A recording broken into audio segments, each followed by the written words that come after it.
Hello, everyone, and we are live. Let me go to my page. Or not that page. I mean, the YouTube stream.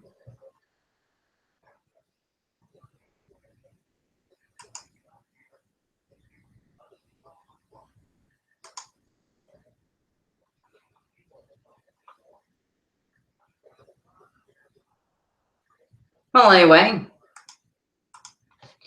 I took a little bit of time. I'm sorry, but this, what YouTube is doing to its content creators, all the content creators who are anti-PC like me, they are taking away our monetization. They're taking down our videos because we have different opinion than the liberals on here.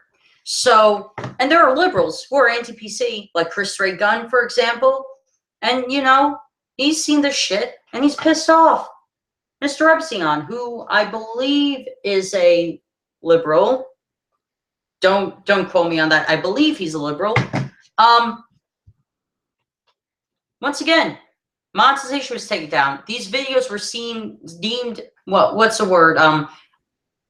Advertiser unfriendly, whatever. And he said a lot of them are, about mental health, about how to, help people with mental health or how to spot signs of mental health.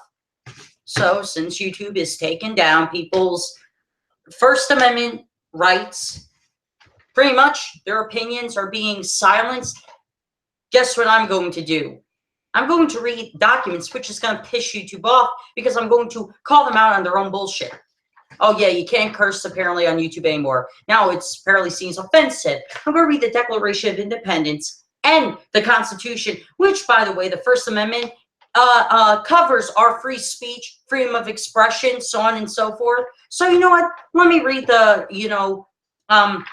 First Amendment.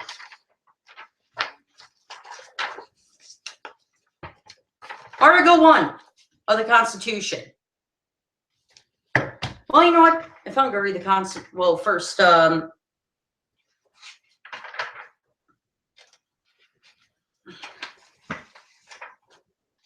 if I'm going to read the first full article, which is our First Amendment right, I will start the preamble. Why not? We, the people of the United States, in order to form a more perfect union, establish justice, ensure domestic tranquility, provide for the common defense, promote the general welfare, and secure the blessings of liberty to ourselves and our prosperity, do ordain and establish this Constitution of the United States. Article 1. All legislative powers herein granted shall be vested in a Congress of the United States, which shall consist of a Senate and a House of Representatives. Section 2.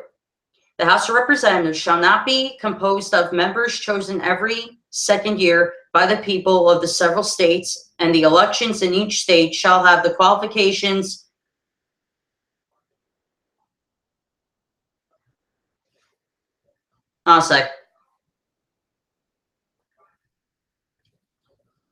requisite for the electors of the most numerous branch of the state legislature. No person shall be a representative who shall not be attained to the age of 25 years and had been 7 years a citizen of the United States, who shall not, when elected, be an inhabitant of that state in which he shall be chosen.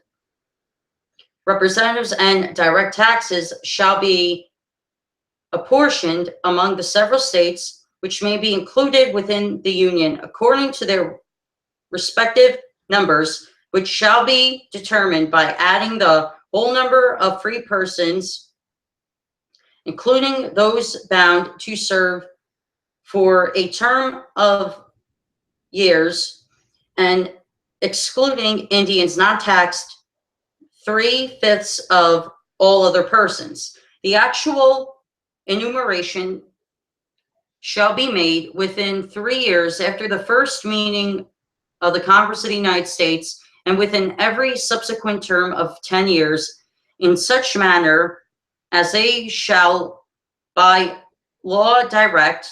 The number of representatives shall not exceed one for every 30,000, but each state shall have at least one representative, and not until such enumeration shall be made, the state of New Hampshire shall be entitled a couche to choose 3, Massachusetts 8, Rhode Island and Providence plantations 1, Connecticut 5, New York 6, New Jersey 4, Pennsylvania 8, Delaware 1, Maryland 6, Virginia 10, North Carolina 5, South Carolina 5, and Georgia 3.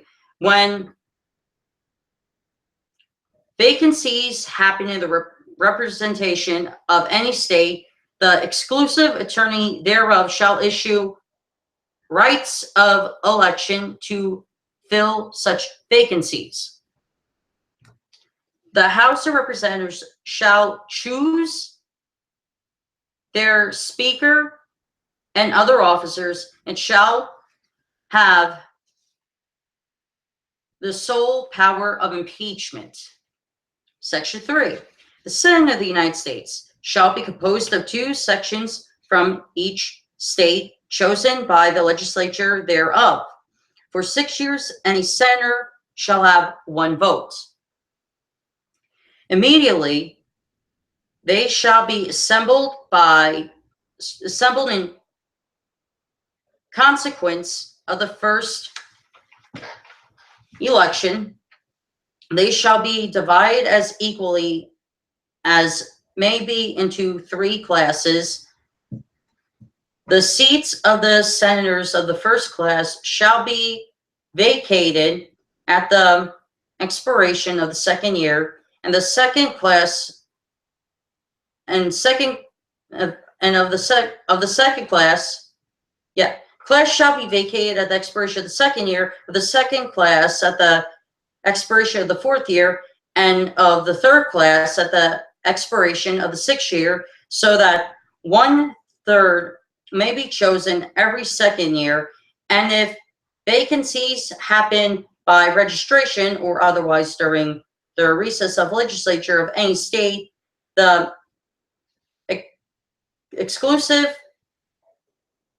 the executive thereof may be temporary appointments until the next meeting of the legislature, which shall fill such vacancies.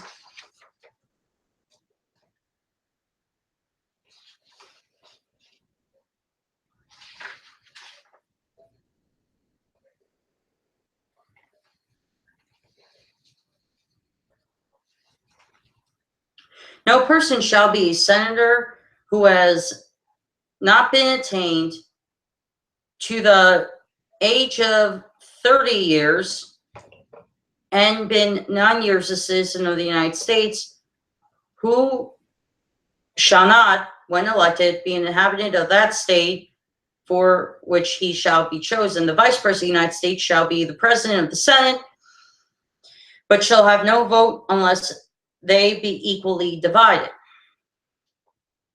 The Senate shall choose their other officers, and also a president pro tempore in the absence of the vice president, or when he shall exercise the office of the President of the United States.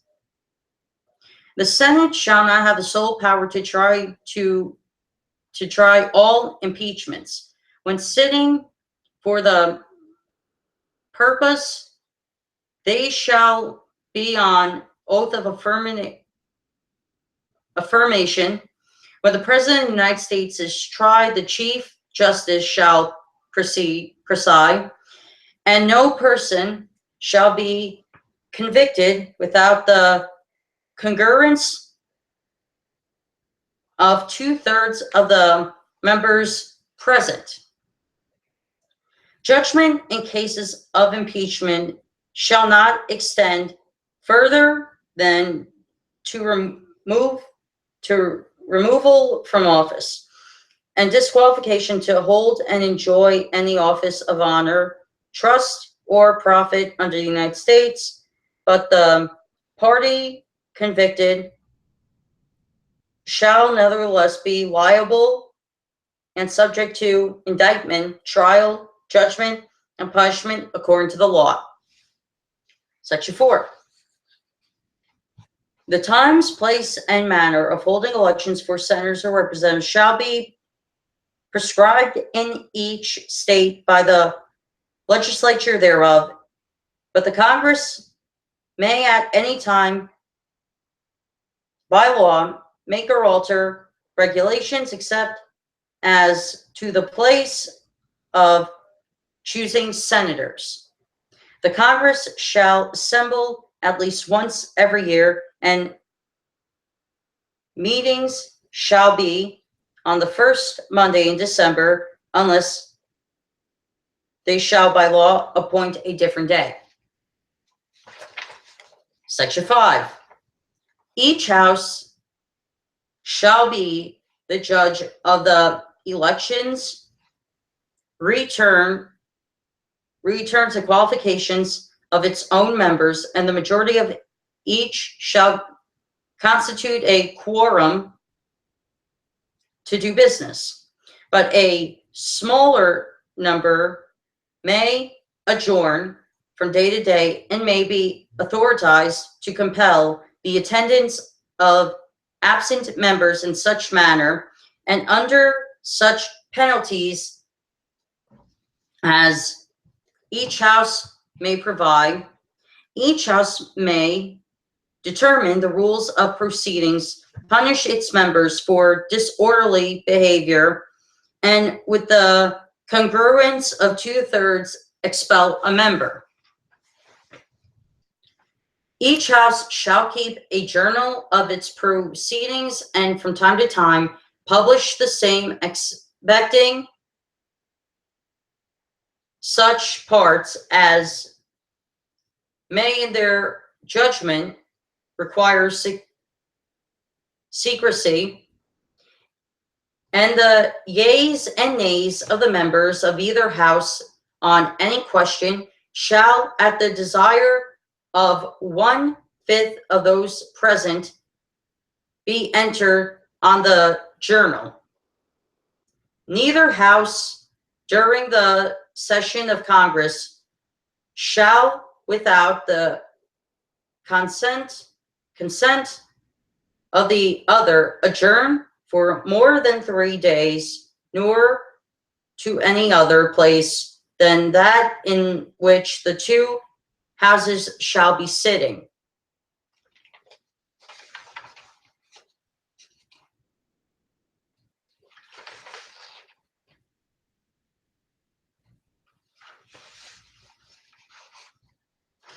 I'm getting there, guys.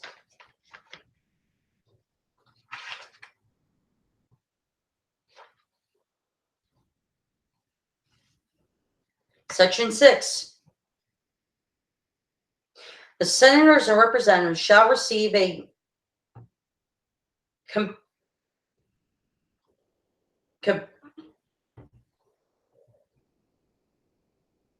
compensation for their services to be asserted by law and paid out of the Treasury for the United States. They shall, in cases except treason, felony, and breach of the peace, be privileged from arrest during their attendance at the session of their respective houses, and in going to returning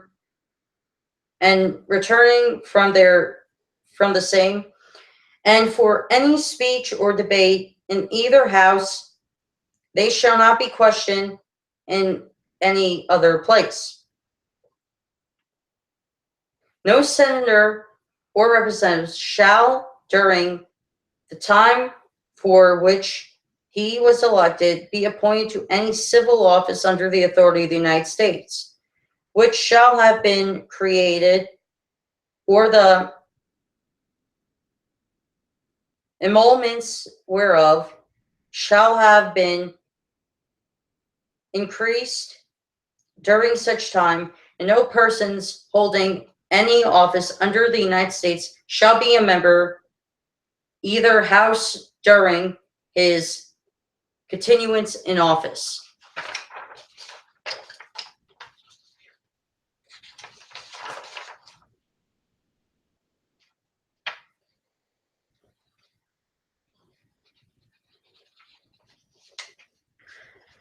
Section 7. All bills for raising revenue shall originate in the House of Representatives, but the Senate may propose or concur with amendments as on other bills. Every bill which shall have passed the House of Representatives and the Senate shall before it become a law be presented to the President of the United States. If he approve, he shall sign it.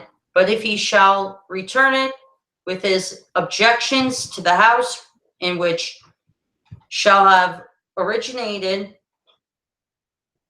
who shall enter the objections at large on their journal and proceed to reconsider it. If after such reconsideration 2/3 of the House shall agree to pass the bill, it shall be sent together with the objections to the other House, by which it shall likewise be reconsidered, and if approved by 2/3 of the House, it shall become a law. But in all such cases, the votes both houses shall be determined against the bill shall be entered on the journal of each House respectively. If any bill shall not be returned by any president within 10 days, Sundays excepted, after it shall have been presented to him, the same shall be a law. In like manner, as if he had signed it, unless the Congress, by their adjournment, present its return, in which case it shall not be a law. Every order, resolution, or vote to the concurrence of the Senate and House of Representatives may be necessary, except on a question of adjournment, shall be presented to the President of the United States, and before the same shall take effect, shall be approved by him, or being disapproved by him, shall be repassed by 2/3 of the Senate and House according to the rules and limitations prescribed in the case of a bill.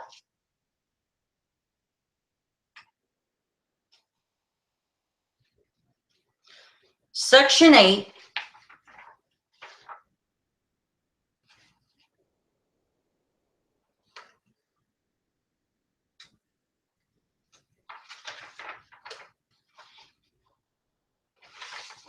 is where the gem is.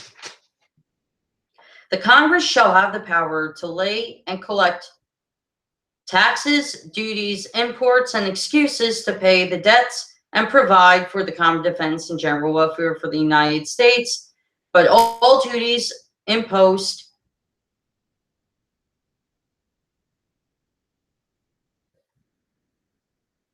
excise shall be uniform throughout the United States. To borrow money on the credit of the United States to regulate commerce with foreign nations and among the several states and with the Indian tribes, to establish uniform rule of neutralization and uniform laws on the subject of bankruptcies throughout the United States, to coin money, the value thereof, and of foreign coin,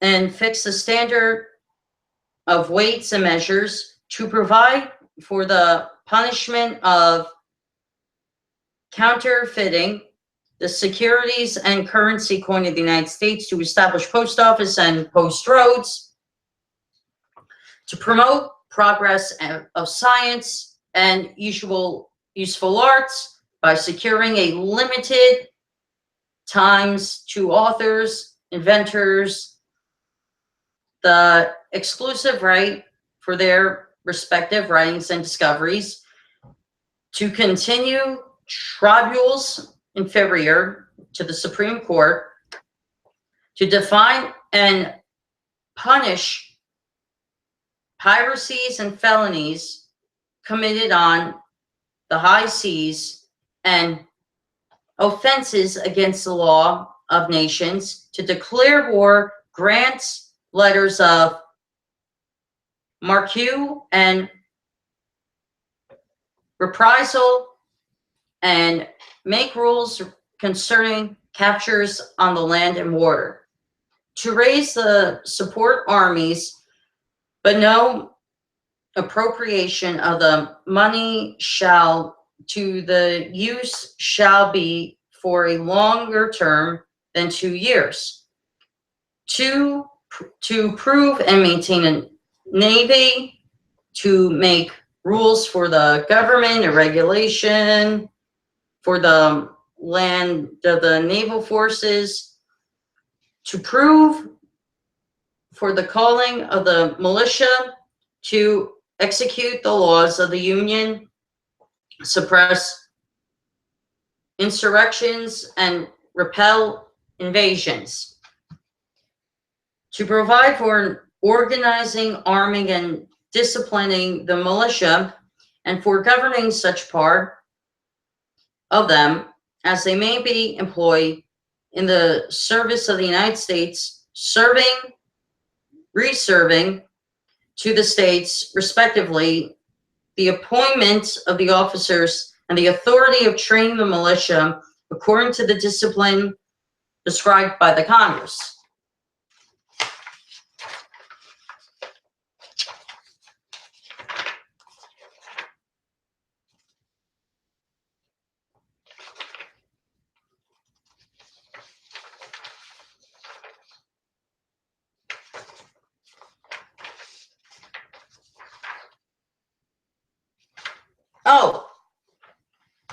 Oh, I'm sorry. Was I reading Article 1 about how they make laws of Congress? Well, yeah, you know what? Kind of good thing I've read it.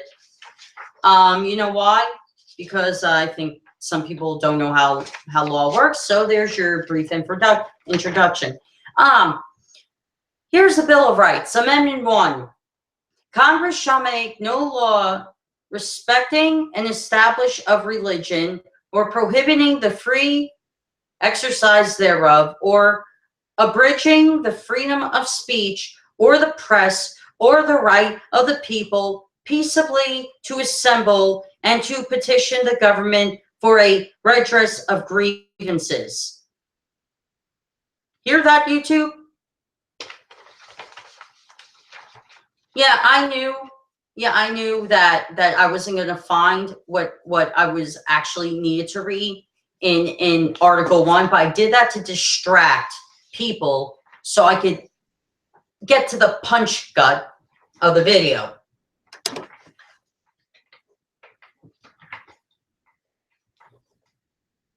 So that's our First Amendment right, to not restrict freedom of speech. Since I did that, and since I read a brief overview how law works, well, you know, that kind of was a good, you know, introduction to law and how it works. So if you guys didn't know, well, now you know. You learn every day.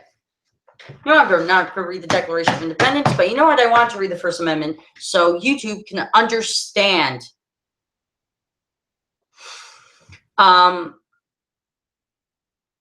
that freedom of speech should not be tampered with just because some people's feelings get hurt.